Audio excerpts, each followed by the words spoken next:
Hello and welcome to FPL Mate, your best mate for fantasy Premier League content for the 2022-23 season. My name is Dan, and today we have got for you the Gameweek 29 100 Experts video. And in a game week as important as this, with double game weeks and chips all in play right now, there is no better consultant than our 100 Experts. So we've got some really interesting data this week, some stuff that we kind of expected, and some real surprises as well. So hopefully you're going to enjoy this one. Please do drop a like if you do enjoy, and do subscribe if you're new around here. But first of all, let's meet our 100 experts. Okay guys, so on screen right now you have our 100 FPL experts, pundits and content creators, all of these very good FPL managers who have very generously donated their Game Week 29 plans for us to use in this video this week. So massive shout out to these guys. I'm sure you're going to like this one. So let's have a look at what they are up to. So in general guys, 27% are making just one transfer, 40% are making two transfers, 24% are making 3 or more transfers. This includes, I think, 3 people who are making 4 transfers, and 1 person who's making 5 transfers. So I say 3 or more transfers. There is people making more than 3 transfers here as well. There's 4 and there's 5. So it's a very big week, and you're going to see why very shortly. 2% of our FPL managers are using their wildcard as well, and 5% not making any transfers this week at all. So what you can really see here from this data is it is a game week to be making transfers. It's a game week to be taking those hits, particularly if you are using a certain chip, which we are going to speak about in a second. But in general, guys, set your team up for Game Week 29. It's a big double game week. We're not going to see a bigger double game week for the rest of the season now. This one is really going to count. It could be a very swingy game week where there is the biggest difference between an average score and a good score. There's going to be a huge gap there. You know, we could be talking 50 or 60 points between average and the best scores kind of going around in general. So yeah, really important that we are making those transfers. Okay, so chip usage, this was, to me, surprising. Really surprising. I didn't expect to see a number this high, but yeah, first of all, 2% on the wildcard, as we know, 2% on a free hit as well. So a couple of people are using that free hit chip, and we've got 10% not using a chip at all, which is, you know, that's pretty low. This is really low. So 90% of top FPL managers right now are using a chip. So if you are not using a chip right now, I feel like you need to kind of have a look at that and think, have I got a chip that I could use this week? Could I take advantage of this game week with a chip? Because it is a real game week to be taking advantage of.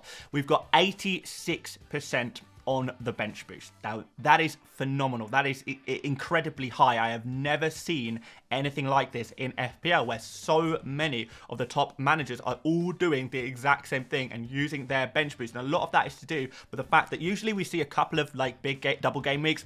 This season, we've only got 1, which is going to make it tougher to kind of move rank, because a lot of people are going to come to the same kind of conclusions, and we may see templates emerging. But at the end of the day, you either join in on what is the optimal move, or you kind of get left behind in many ways. So yeah, huge opportunity for a bench boost this week, even if it means taking a couple of hits in order to do so. So yeah, experts are using the bench boost. But guys, I'm really interested to know, because this does seem extraordinarily high to me. How many of you guys are not bench boosting this week? Let me know in the comments if you're not bench boosting, and tell me why. Is it because you've already used your bench boost, or is it because, you know, you kind of fancy a future double game week maybe to use that bench boost in? I'd be really interested to know, because I can't imagine, like, the overall FPL player base, surely it is not as high as 86%. That just seems absolutely crazy to me. I mean, I know for a fact that most FPL managers, like active FPL managers, probably like, I don't know, 25, 30, maybe even 40% of them have already used their bench boost. So maybe this could be a big advantage for us engaged managers, maybe. I don't know. Let's kind of see. Alright guys, so here are the most popular transfers in the world. So these are the general trends of FPL, and we're going to try and compare that a little bit to what our experts are saying right now. And I think, to be fair, in general, because so many transfers are being made by our experts this week, there is a lot of crossover here. So, for example, you can see we've got Kaoru Mitoma at the top there. Loads of people bringing him in right now. Alexander Isak, March, Fernandez, Shaw. So we have really, you're going to see a bit of a theme this video, and it's kind of correct. Well, I say correct.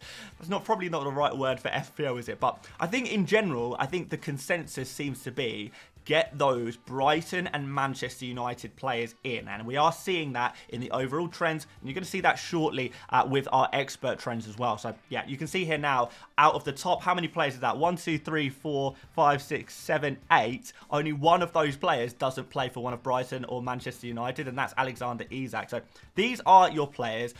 These are the most popular players in the world. Are our experts agreeing with this list of most popular transfers? Well, yes, in a way, they kind of are. So we've got Isak, March, Fernandes, Shaw, Estupinian, McAllister, Salah, and Maddison, all also being heavily transferred in by our FPL experts. There's a few kind of outliers here. Kaoru Mitoma, there are a few people buying him, but in general, I feel like if you already have Mitoma, you're going to stick with him. If you don't have him, you know, maybe you're going to be more inclined to go for some of the other players a little bit. I don't know. Maybe it's a little bit more of a spread there. So I think in general, the Mitoma owners kind of already own him. You know, if the people who want him already own him, right?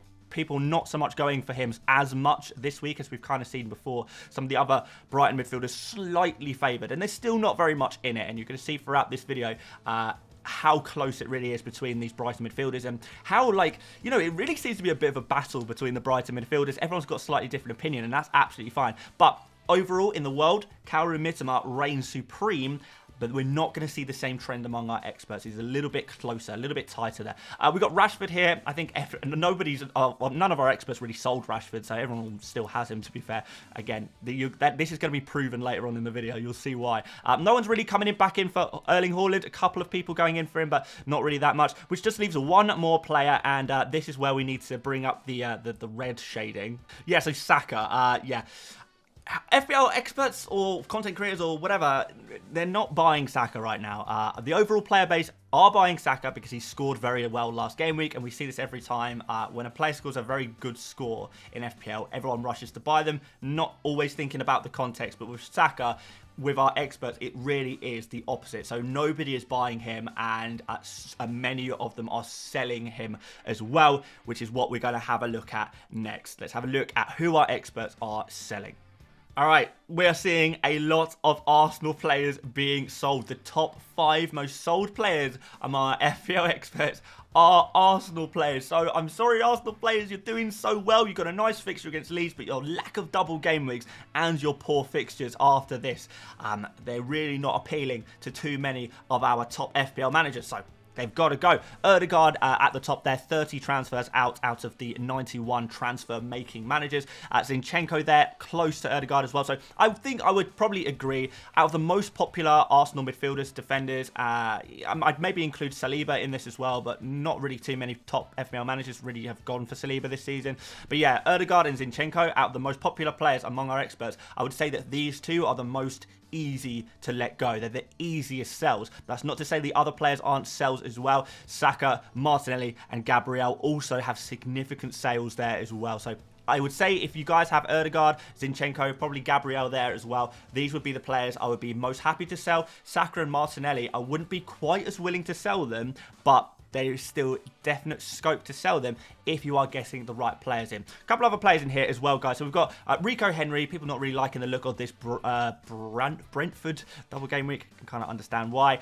We've got Kane in there. Few people trying to free up a little bit of money by selling Kane. Tarkowski, he has been a bit of an L player, so you can see why people are removing him. And of course, Ward and Sanchez. Neither of these goalkeepers are likely to start in the double game, or certainly not likely to start both games. It really is Iverson and Steele's positions to lose right now. I think those two goalkeepers will be playing for their respective teams of Leicester and Brighton. So if you have got Sanchez and Ward and you are planning a bench boost right now, unfortunately, you are going to have to sell those players. Even if it takes a -4, I think it is worth doing. I would sell those players. And we're going to see very shortly, guys, what kind of goalkeepers our top FPL managers are looking to replace these goalkeepers with as well, because we've got a few goalkeepers on the most popular transfers in. So, yes, loads of transfers going on right now. These are the most popular transfers out. Let's have a look at some transfers in. All right, so there is 2 players who have created an enormous trend. Now, you know, I like making these videos because I like identifying trends. I like seeing who is like the players who are considered must-buys by top FPL managers. And really, we do have a great bit of data here, a great situation where Shaw and Fernandes are so high up. So if you're going to make just 2 transfers this game week, if you're going to buy just 2 players, Shaw and Fernandes have got to be it, because they're way ahead of anyone else. That's not to say there aren't other players you could be thinking about buying right now, but Shaw and Fernandes are the big trends. These are the players we really want to have a strong look at right now. Purvis Estupiñán is there next as well, with Madison on 9 transfers in, so they're kind of interesting players. I know a lot of people have got Purvis Estupiñán already, so it's interesting to see him quite high. A few people have gone for Madison already, so yeah, again. In terms of goalkeepers, you can see that Steele and De Gea are the 2 most popular guys here. But I did see a couple of Iversons as well. I saw a couple of Keppers as well. So there are a couple of different options there for you to go for. But Steele and De Gea seems to be the 2 most popular goalkeepers among our experts. And that might be for structural reasons. It's very easy to make a straight switch from Sanchez to Steele, for example.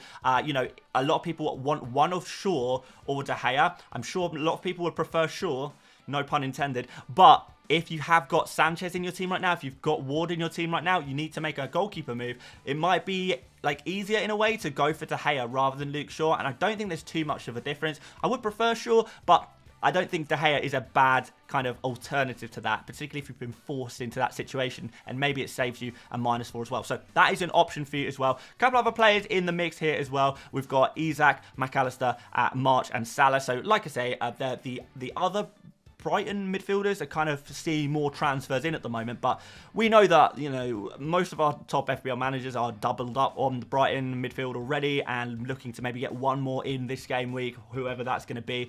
McAllister or March seem to be the popular ones. A few transfers in for Isak, a few transfers in for Salah. So what you can see with the transfers in is that it actually doesn't really look too much like the general most popular transfers in, because the order is so different. So Shaw and Fernandes are way out at the top, whereas Isak is slightly lower. Mitoma is, you know, even lower than 10th, so it isn't included on this particular graphic. I think he's got 3 or 4 transfers in, so not quite as much as some of the others. So yeah, the order is different, but you know, the kind of players that a lot of people are going for, it seems to be a bit of a consensus right now. It's just about who are the most popular ones. Shaw and Fernandes, clear as day that they are the most popular players. So let's have a look, guys, on what kind of transfer moves you could be making in order to get these players in. And let me tell you, I would be taking -4s to get these 2 guys in if possible.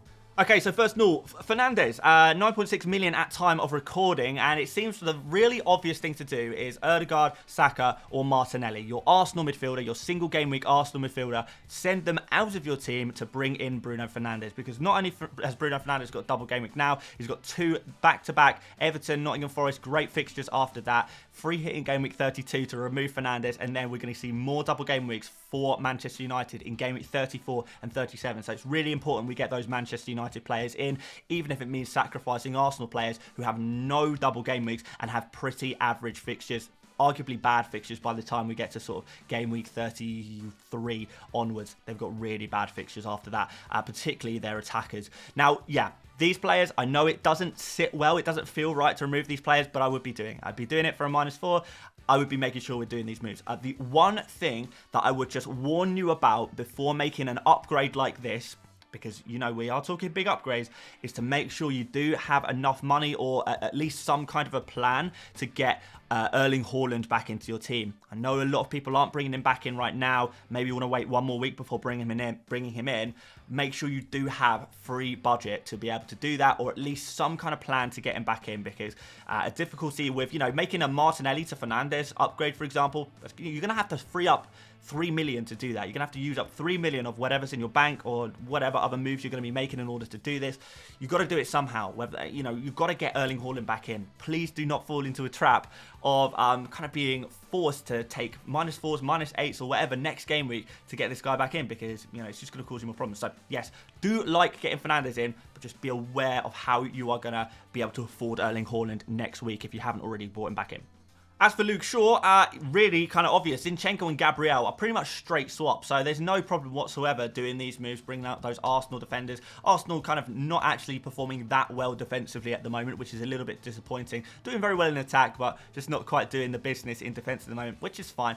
Good job, we've got a nice replacement like Luke Shaw, so easy moves there, very, very simple. And those of you guys who want to sacrifice Rico Henry maybe, for example, Luke Shaw is a good replacement there as well. Going to cost you a 0.6 to make that upgrade, but I think it is going to be worth it for most people as well, because Shaw's fixtures are much better than Henry's. Shaw's going to have future double game weeks as well. There's lots of advantages of making this move that should pay off in the long term, and I think that's the key here, particularly when taking those -4s, which so many of our experts are taking -4s this game week, or -8s, or -12s even.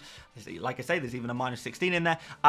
The reason why they're doing this is because this is for the long term, right? We're looking for these players who have good fixtures in the future, who have more double game weeks in the future, and hopefully this is going to pay off between now and the end of the season. So just get it done, bring those players in, get rid of your dead weight players that you don't really want anymore. You know, even if they're not Arsenal players, if you've got someone else you can sacrifice for a Fernandes or a Shaw, make those players your priority this week, according to our expert data. And with those transfer suggestions out the way, we've got a very interesting little look at the captaincy. So who do you think our experts are captaining this week? I was a little bit surprised by this one of what kind of data I ended up seeing here, but I'm going to throw it on screen for you guys so you can have a look as well. So the biggest surprise for me, guys, was Rashford at 59%. I kind of got the idea that Rashford would be the #1 pick for captaincy for Game Week 29. I think that's, you know, kind of obvious, and, you know, as long as he is fit, a lot of our experts did say to me, yeah, Dan, as long as Rashford's fit, I will be going for him. If it's declared unfit, then maybe we have to reevaluate that.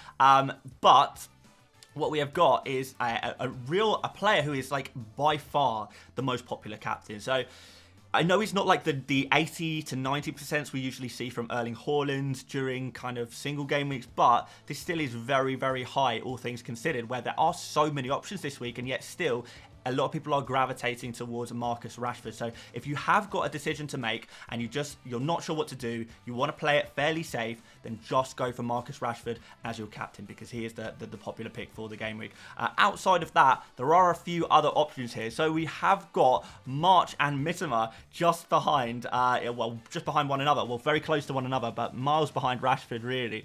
They've got a nice double game week, Brighton have, and I really do like the look of going for a Brighton midfielder captaincy.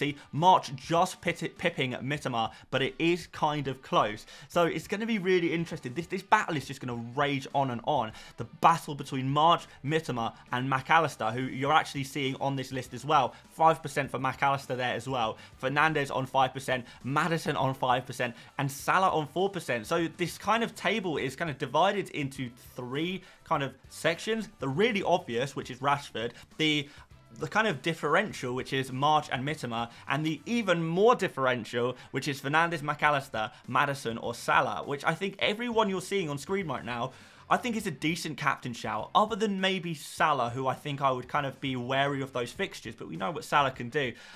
You know, we know he's a top player, although this captaincy does feel like a bit of a throwback to last season, maybe.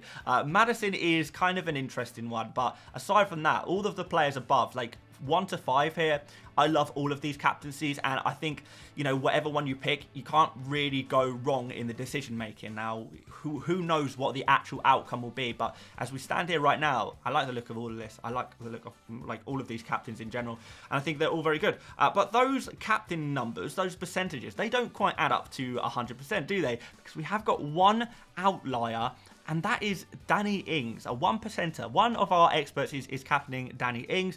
I'm sure they're watching this video. Maybe they can justify why they're doing that. I think they're on a free hit as well at the same time. So they're free hitting and captaining Danny Ings. So they could literally captain any player in the world. They have free reign and they go in for Ings. I think it's an interesting shout, to be fair. I don't absolutely hate it, but it's certainly not safe. It is really, really dangerous. You are playing with fire there, my friend. But hey, that's a fun way to play FPL, and FPL is a game after all. But there you go, guys. What do you think about that? Did you expect to see Rashford so high? Are you certain on Rashford yourself, or are you thinking about someone a little bit more differential? Is there any one of, you know, the captaincy options that are maybe not mentioned on this list That's another thing I want to know from you guys. Are you captaining anyone who's not on this list? And tell me why as well, because I love this list. I can't see why you would go for anyone outside of these kind of 7 players, to be honest. I think these are some great options here. So, yeah, there you go. Captains for Gameweek 29. And that concludes our experts video for this game week. Please do drop a like, put extra effort into this video this week because so many transfers are being made for this game week. I had to catalogue so many different moves, all of the chip usage as well. It took a long time to go through all of this data and try and get something good for you guys to watch today. So likes are massively appreciated. Do subscribe if you're new around here. You want more of this kind of video every single week between now and the end of the season. We will have it every week for you. And aside from that, guys, we will be back with my team selection video tomorrow and a special video on Friday as well. But until then, guys, thank you so much for watching once again, and I will see you later, mates. Bye-bye.